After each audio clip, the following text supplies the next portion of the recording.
ছোট্ট ছোট্ট পায়ে চলতে চলতে ঠিক পৌঁছে যাব। এই ছোট্ট ছোট্ট পায়ে চলতে চলতে ঠিক পৌঁছে যাব সেই চাঁদের পাহাড় দেখতে পাবো।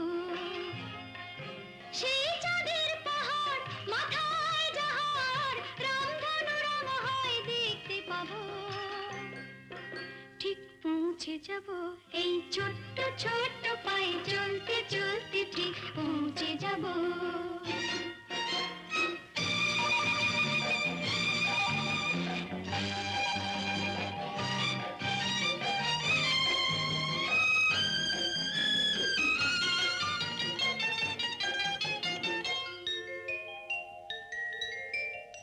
বড় কিছু কাজ কি গো সহজে হয়,